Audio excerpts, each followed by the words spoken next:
We're celebrating the British strawberry for Hilton Reading Live. So I'm just going to quickly show you how to make the sorbet and show you how quickly simple it is. We've made a reduction of a little stock syrup of sugar and water. So we use equal amounts, 100 grams of white sugar, 100 grams of water, and then we reduce it down just before it takes on the caramel stage.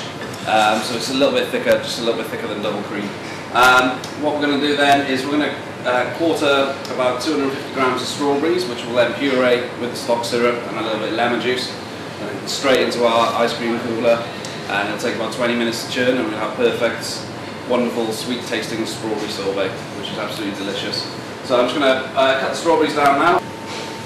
So we have just roughly about 250 grams of fresh strawberries. And then into that I'm going to add the juice of 2 lemons. You can use lime. For me, I use a lemon. Always roll the lemon first on the chopping board, just to break down the segments inside the lemon, so you get a lot more juice out of it, and it makes it a lot easier to squeeze.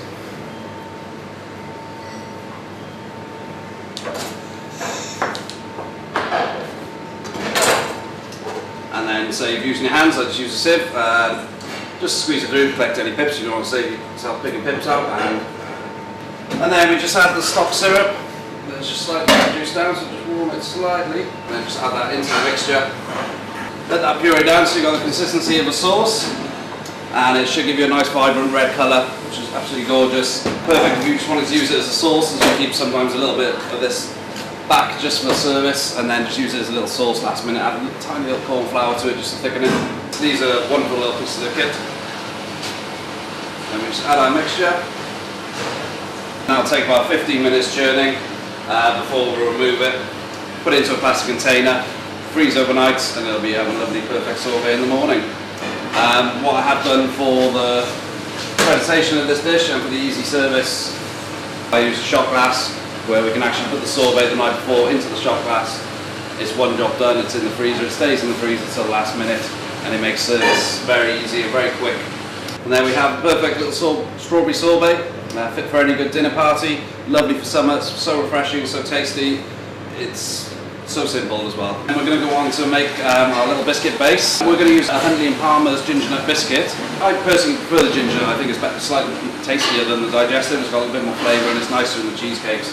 So we're going to do this, you can do this in your food processor and puree it down. I personally prefer to use a ladle and a bag, I find it a bit more fun. And if you're using the kids, of course, it's good for the kids to get involved and create a bit of noise, which I'm sure they'll like it.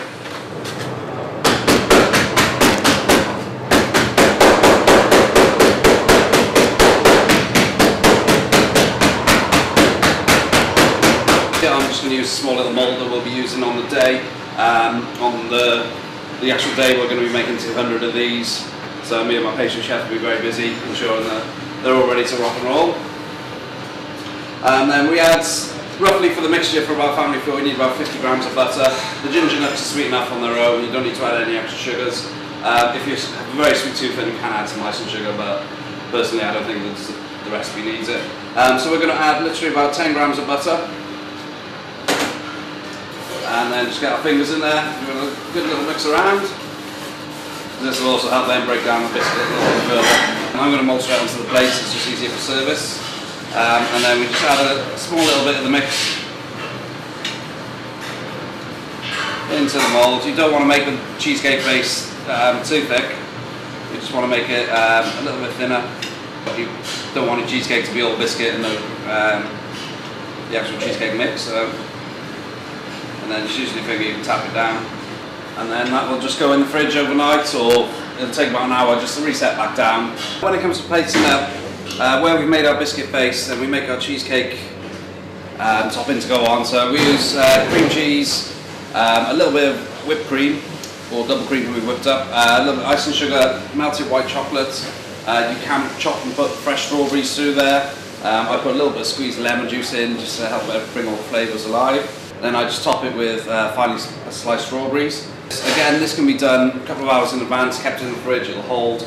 Again, if you're holding a dinner party, the last thing you want to be doing is the last minute is trying to make your desserts. We have traditional round plates, and then what I tend to do is go between about 12 and 3 o'clock on the plate, as you're looking in for the plate with a clock face. putting them in there, and then just you can rearrange how you like.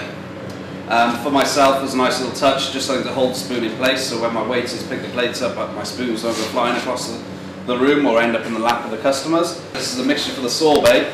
As it's sugar, water, lemons and strawberries, it's great to use as a sauce. It's got a really sweet, really tasty consistency. The flavours actually change between when we make it into sorbet. It actually goes a bit sweeter when it's in the sorbet form. So here now, it's just a nice little sauce that we can use.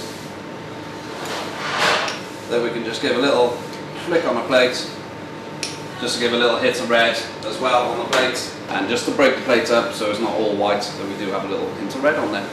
And that's the strawberry trio. So I hope you enjoy.